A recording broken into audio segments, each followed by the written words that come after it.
ہیں کہ سرکار دو عالم صلی اللہ علیہ وسلم نے فرمایا کہ میں اپنے رب سے اس وقت تک راضی نہیں ہوگا جب تک کہ ایک بھی میرا امتی جہنم میں ہوگا، میں اپنے ایک ایک امتی کو جہنم سے نکال کے اب راضی ہوں۔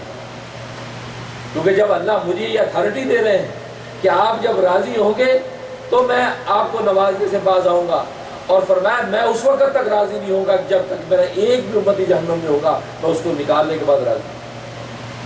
یعنی اس سے اندازہ کیجئے کہ سرکار دو عالم صلی اللہ علیہ وسلم کو اپنی امت کے ساتھ تعلق، اپنی امت کے ساتھ ان کے تعلق کیسا ہے کہ اس آخرت کے اندر بھی فرمایا کہ میں اس امت کے ایک ایک بندے کو بخشوا کے چھوڑوں۔ اور چنانچہ حدیث میں آتا ہے میدان حشر قائم ہوگا،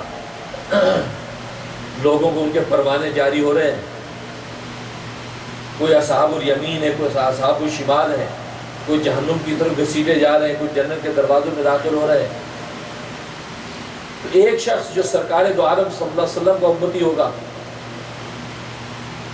حساب کتاب کے بعد وہ فرشتوں کے حوالے کر دیا جائے گا کہ یا ملائکتی انطلقوا عبدی الی النار، میں اس بندے کو جہنم میں ڈال دو۔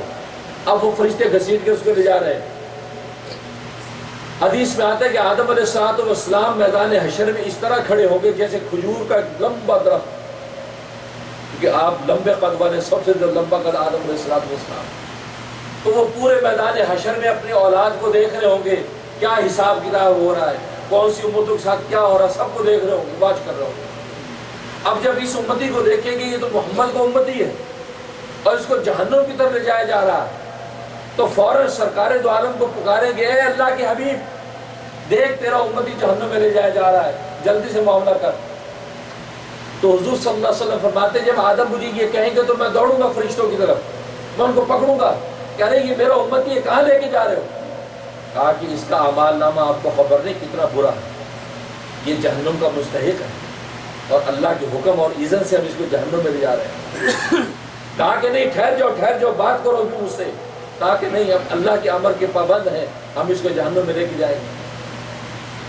جب یہ کہہ کے فرشتے جانے لگیں گے تو سرکار دو عالم صلی اللہ علیہ وسلم فرماتے ہیں کہ میں اللہ کی طرف متوجہ ہوں گا اور میں کہوں گا اے رب ذوالجلال، آپ نے تو مجھ سے وعدہ کیا تھا کہ آپ مجھے میدان حشر کے اندر رسوا نہیں کریں گے۔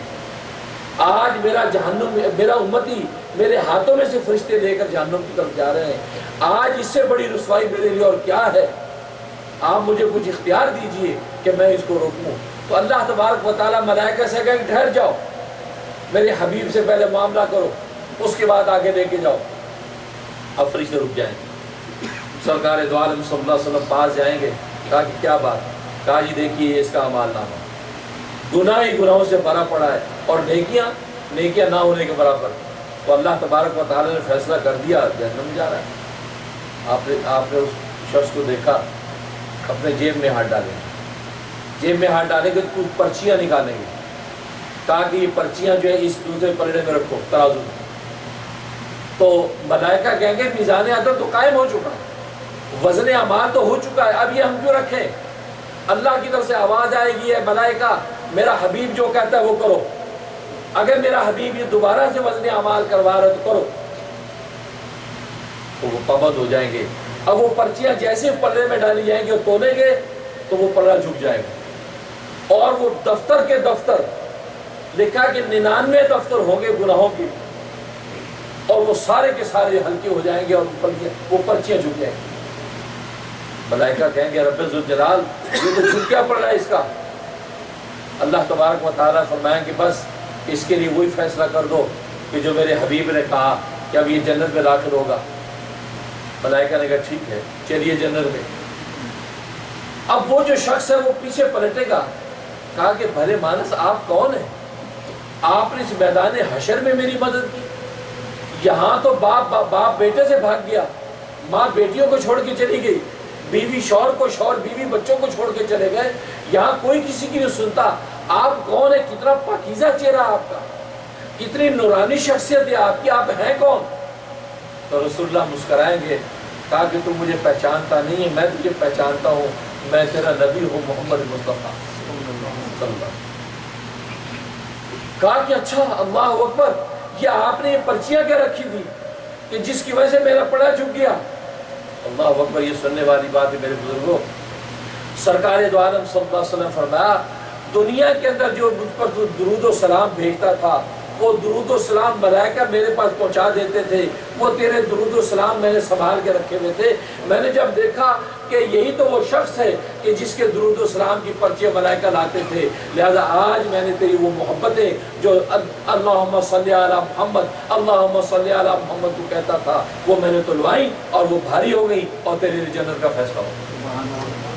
اللہ اکبر۔